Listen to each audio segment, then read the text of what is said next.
From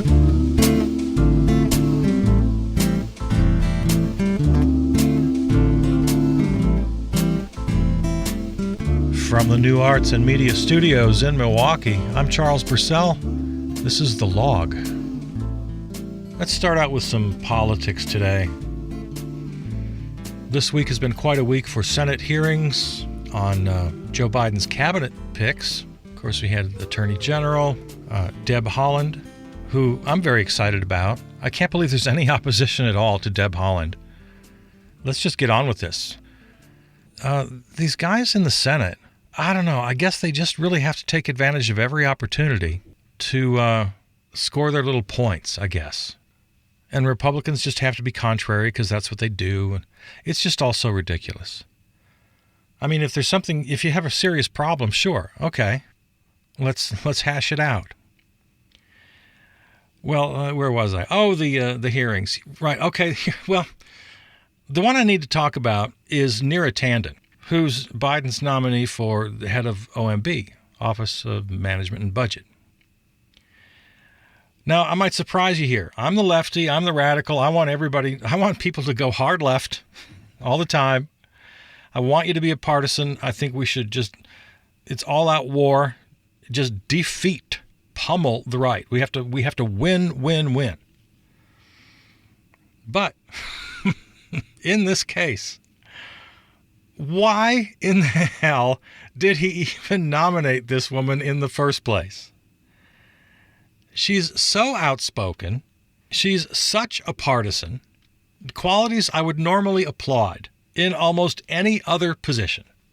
I'd say, yes, I'd be very happy with Joe. Yep, you got a fighter in there. That's what we need. We have to fight. We have to win. But Office of Management and Budget? That's exactly where you don't put her. You know what OMB does, right? Their biggest responsibility is to score bills, to crunch the numbers. Of all the agencies in government, this one has to be absolutely above any sort of suspicion when it comes to hyperpartisanship. It serves our own purpose as lefties to have that position filled by a straight-shooting bureaucrat. Just a nerd with a computer who loves numbers more than anything else and is 100% all about honestly and meticulously dissecting every piece of information that it's responsible for. We have to have a full-blown geek in that position. Neera Tanden is a firebrand. And again, I love that attitude in almost every other position in government. Just go crazy. Go for it. Fight. Win. I really hope that she goes down in flames. I really do. Now, it's going to happen for all the wrong reasons. Republicans objecting to her. This is just, you can't make this stuff up. Republicans objecting to her because of mean tweets? I mean, they're not even trying anymore. Their hypocrisy is just blowing the roof off the place. How they do this with a straight face, I don't know. Oh, man, they got some nerve. Yeah, I can't support her. She's mean. She bullies people with her tweets. Really? Now you have a problem with that all of a sudden? So the reason for the objections are stupid, but that's just where we are today. Her nomination looks like it's in trouble. By the time you hear this, you might know more than I do. Maybe it's already over by the time you hear this. I don't know. Maybe I should go to a live show. There's always this lag between when I speak and when you hear me. So I don't know where Neera Tanden is at this point. Maybe she's already left Washington with her tail between her legs. It's quite possible. I expect her nomination to go down in flames. And, again, I'd be very happy with that, but for entirely different reasons than her objectors. And if you just want to be kind of crassly political, some people have said, I've heard commentators say, well, it's good to have one sacrificial lamb. Let the Republicans have one win. in the long run, it's sort of good for the cause. I have no opinion on that. I don't know if that's the case. That gets into the weeds. That gets into Machiavellian scheming that I really want no part of. I don't know if that's true or not, and I don't care to know. I'm not going to go there. And for the life of me, I don't know why Joe ever nominated her in the first place. I mean, he had to see this coming. And these guys are smart guys. Chief of Staff Ron Klain. I mean, I'm not gonna go toe to toe with him. I'm never gonna second guess Ron Klain. He's way too smart for that. He's a talented, smart guy. So I guess they had a reason. I can't figure it.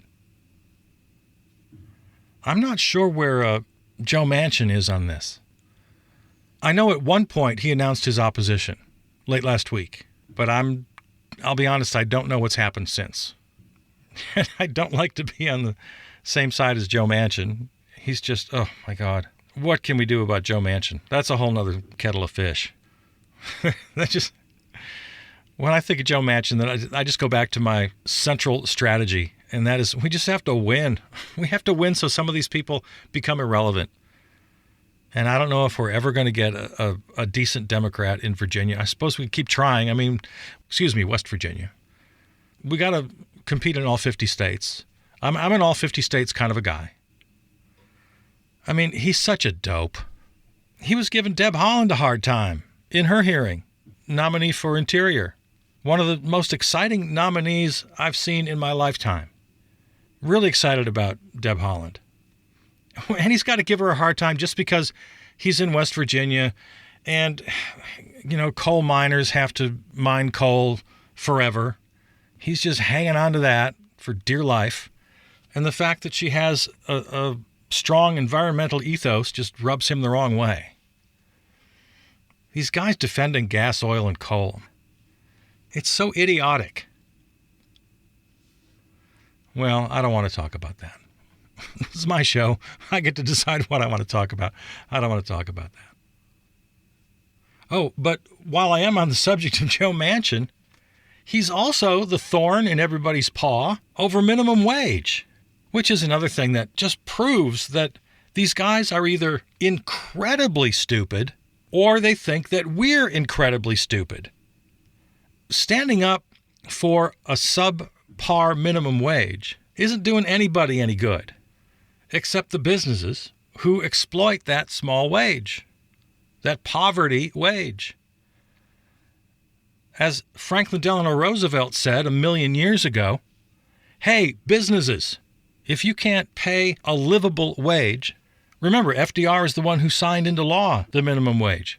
And he described it not just as bare subsistence, no, a living wage that provided for a decent living, a decent life. That's how he defined minimum wage when he signed the damn bill. And here, a gazillion years later, we're still arguing that businesses should be able to pay poverty wages? And then these workers are eligible for food stamps, for subsidized housing, and now millions and billions of dollars have to go to that. So you're not subsidizing the workers, you're subsidizing the business. This is very simple economics that any kid could understand. So you enforce a minimum wage that in FDR's vision is a decent wage that provides for a decent living. Businesses pay it. All those millions and billions that are coming from the taxpayers to provide food stamps and housing subsidies and the rest, that goes away. It's a win-win-win for everybody. And yeah, maybe there is a business who can't afford to do it. Fine. You know what? What gives you the right? Whatever gave you the right to have your business if you can't pay a decent wage? These people who just believe they have some sort of God-given right to have their little mom and pop shop. Go get a job. We have fetishized the small business person like we fetishized the army. If you put on a uniform, we automatically get on our knees and we thank them for their service. Every one of them is a goddamn hero, regardless of their personal behavior, regardless of how the men in Washington abuse their service in wars of occupation and oppression. Well, we fetishize small businesses the same way. Oh, it's the backbone of America. They're the ones who need our help. No. Opening a business that requires poverty wages, no.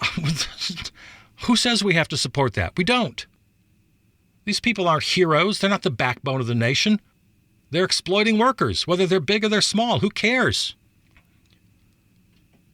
So Joe Manchin is an idiot. He's just an idiot. Opposing the minimum wage at this point is a completely unacceptable position on economic grounds, on moral grounds, on every ground. God, I'm sick of Joe Manchin. And he's got so much damn power right now, and he knows it, and he's using it. He's just throwing his little Joe Manchin wrench into every gear he can find in Washington right now. Lord mercy, West Virginia, vote this guy out. Maybe we could count on Lisa Murkowski or one of them to change their affiliation to Democrat. Wouldn't that be great?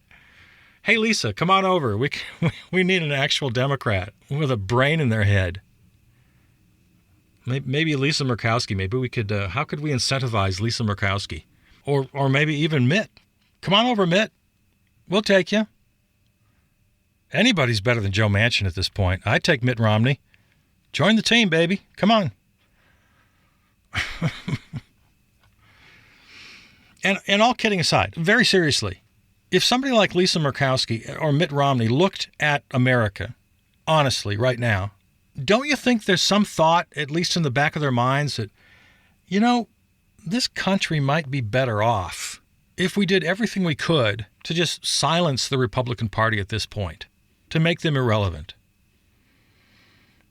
How great would it be if Lisa Murkowski and Mitt Romney just said, all right, we're Democrats? I wonder if that's crossed their minds. I mean, they're not idiots. They see what the Republican Party has become.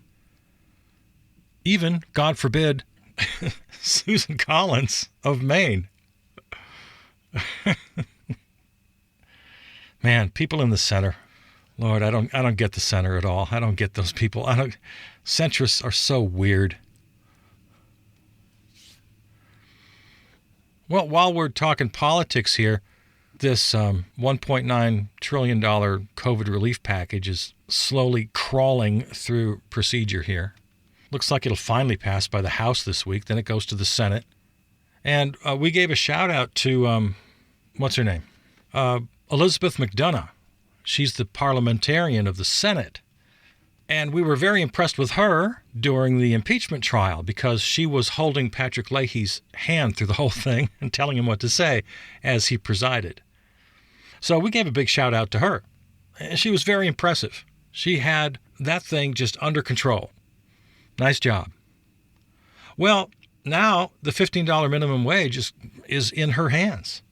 Quite literally. She is the one person who gets to decide. And it's really not as complicated as it sounds. Well, if you want to get into every detail about how this works, yeah, it's more than I can explain. But simply put, in order to pass a bill through reconciliation, meaning you only need 51 votes instead of the 60, because you need 60 to overcome the filibuster, blah, blah, blah, blah. You know how all that works, right? Okay. Well, each provision in the bill has to pass muster. And that muster being, it has to directly impact the budget, because reconciliation is only for budget bills that impact the budget. Okay, so she's just going to decide on her very own, after everybody presented their case this week to her, she's going to decide whether or not this $15 minimum wage item in the bill can be included. Now, I'm just a guy, I don't know, but it seems to me, because of what I was saying earlier, the lack of a decent minimum wage creates a huge amount of spending on the part of the federal government. As we were talking about just a second ago, the federal government has to subsidize workers living on poverty wages through food stamps, housing subsidies, etc. So I think you can make that case, and I think it's pretty strong, that yes, a minimum wage would save X amount of dollars, a big old X amount. It absolutely impacts the budget. So we'll see. Again, I don't know. It seems like you can make that argument. And while we're spending the day in Washington today, I want to share with you a piece from the People's Party, or more specifically, Movement for a People's Party, titled Joe Biden's First Month Marked by Broken Promises. Now, we haven't talked about People's Party for a while. They're lefties, and I like them for that reason. The one thing I don't like about them is they devolved very quickly into ridiculous catfights. They're just in their infancy, but they're already having all this infighting and these factions within this nascent party. And it's all very high school, and it's all very disappointing. So as much as I would love to see alternative parties rise, I don't have high hopes for this one. But the policies themselves that they're advocating for, I still agree with. And this little opinion piece I agree with. This particular piece written by a guy named Alan McLeod. And, it's not a bad little reminder. I've been saying regarding Joe, so far so good. Hard to expect much more from him. But this brings a perspective I think we need to listen to. 1 month into his presidential career, and Joe Biden has already left a trail of broken promises on progressive legislation. Yesterday, it was reported that the president held a closed-door meeting with a group of mayors and governors. At the first sign of pushback from Republicans in the room, he immediately dropped his support for the $15 minimum wage on the basis that he needed bipartisan support to pass it. And then we've talked about what's going on in the House there regarding the $15 wage. As for foreign entanglements, the president's professed desire to end the war in Yemen has also been liberally watered down. In his statement, Biden stressed that support for Saudi defensive operations, so-called defensive would continue, and that only relevant arms sales would be stopped. So not stopping all arms sales, only stopping relevant arms sales, whatever that means. This was essentially a return to the Obama-era position on Yemen. Not at all what candidate Biden was promising. We all know what's happening with student debt. That was something progressives had high hopes for. He's already categorically rejected the idea of $50,000 per person forgiveness. Says he's ready to go for $10,000, and he's even questioning that. So far, so bad on that one. I mean, nobody's giving up. Progressives aren't giving up on this. They're going to continue to push him. But right now, that's not looking good. Everybody pretty much expected a complete 180 on immigration from the Trump policies. But just this week, new guidelines for ICE regarding deportations that the ACLU, the American Civil Liberties Union, called a disappointing step backward from the Biden administration's earlier commitments to fully break from the harmful deportation policies of both the Trump and Obama presidencies. So if the ACLU is disappointed, I'm disappointed. Nobody has earned trust more than they have. The stimulus checks, of course, 2,000 promised, 1,400 will be delivered. Means testing shifted on that. Also, the urgency of this whole package is very disappointing. Pretty big promises. Those checks will be in the mail for you right away. Day one, let's just get this thing done. Well, now they're not 2,000, they're 1,400, and at the earliest now, mid-March. If everything goes right from this point on, mid-March. So we had from the campaign promises to the whole transition time, people continued to wait and wait. And then the inauguration itself, now over a month ago, and still people wait. And at the earliest, another couple of weeks. At the earliest. That doesn't seem urgent to me. Now, the writer points out that certainly some promises have been fulfilled. Things like rejoining the World Health Organization, back in the Paris Accord. The Muslim ban ended. Transgenders in the military. So lots of really good things. And the writer acknowledges them, and as do I. But as Alan McLeod finishes, however, those measures will likely not be enough for most Americans. Biden began his campaign for the Democratic presidential nomination in June 2019 at a Manhattan hotel, telling wealthy donors that nothing would fundamentally change under his presidency. After 1 month in office, it appears as if that is one campaign promise he is likely to keep. So I've been pretty easy on Joe in this first month. I've been happy with the wins we've been able to tally. And only half of his cabinet is confirmed, if that. And it's only a month. And so, sure, we're not going to assign a final grade on any of this. We're nowhere near that. But it's good to take an honest look. And the next election is never far away. We got to be thinking about 2022 right now.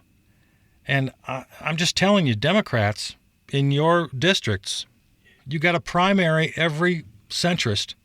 You got a challenge from the left. Because Uncle Joe is going to need a lot of persuasion. He's going to need to be pushed and pulled and pushed and pulled every damn day if we expect anything from this guy. And then depending on how 2022 goes, you got to start thinking seriously about primarying him for the presidency. And I'm not kidding. This guy has to show results and show them fast. It's nothing against him. It's just the reality of our world. We got a pandemic. We got a climate crisis. We have income inequality. We have racial disparities. We have problems. We have every big problem we had under the Orange Menace continues. So I'll give him an attaboy when he does the right thing. But it's absolutely incumbent upon us to keep a close eye on what's going on every day and to hold him accountable about everything.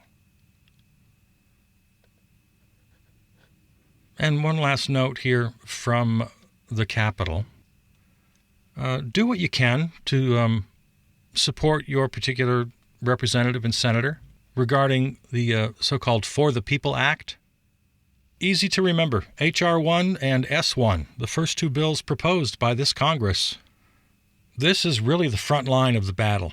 You and I have talked about how Republicans are trying to make it harder to vote, shutting down souls to the polls, Sunday voting, shutting down early voting, limiting or shutting down mail votes, ballot drop boxes, doing just everything they can to rig the next election. And they're getting awfully creative about it. Some states are proposing 2 forms of ID just to get a ballot.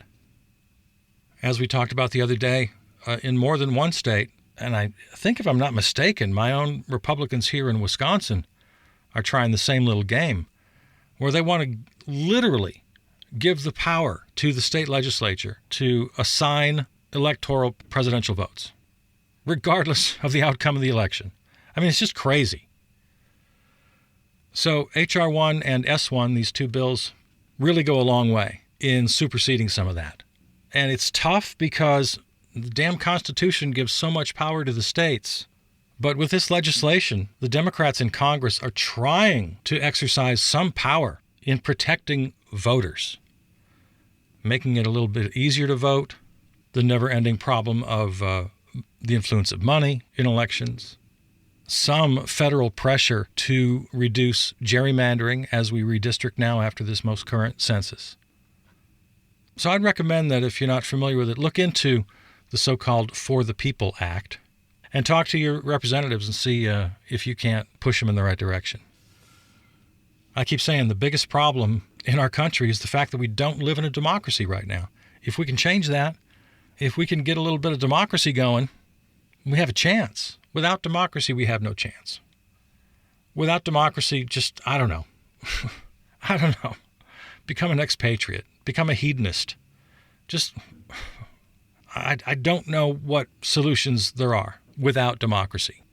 And this legislation goes a long way, at least some of the way, in meeting that challenge. So there's that. And with just a couple seconds we have left here, I just have a question. We're leaving D.C. now. We spent the day in D.C. today. We're leaving there for a moment. And I seriously have a question.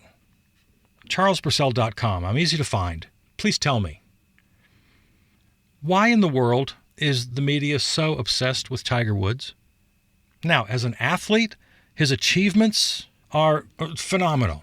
Give him all the accolades in the world regarding his status as an athlete. Fine. Not going there at all. what I'm questioning is, where's all this love coming from? This adulation? Not as an athlete, but as a person.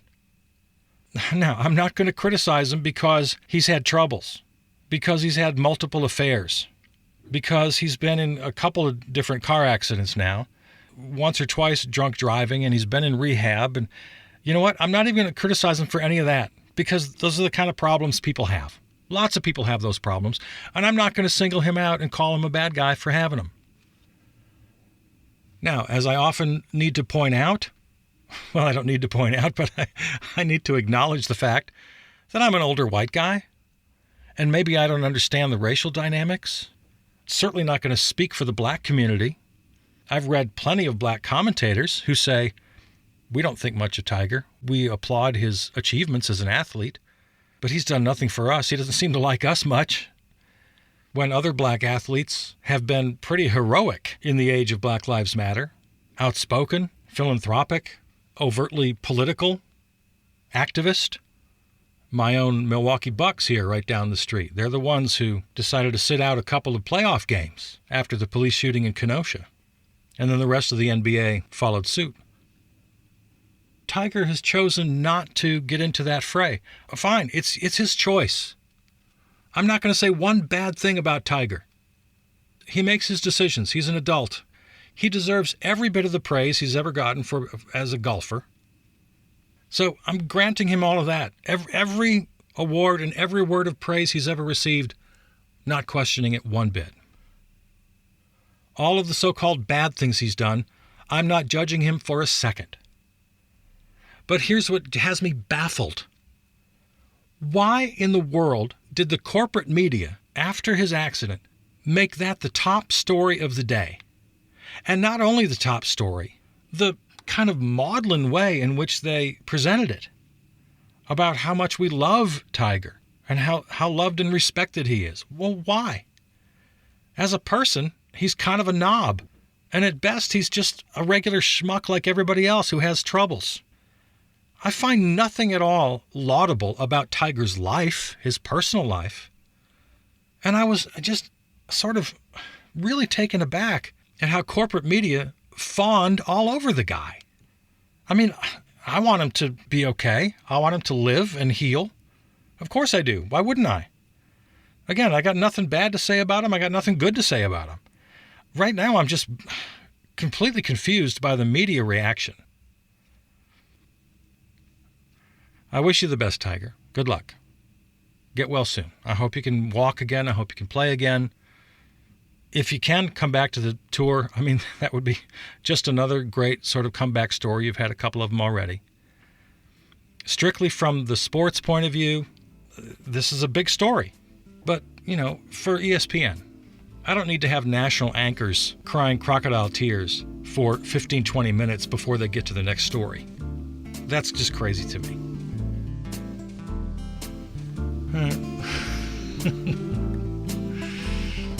If I made you angry, if you're mad at me right now, if you're thinking I really don't get it, drop me a little line.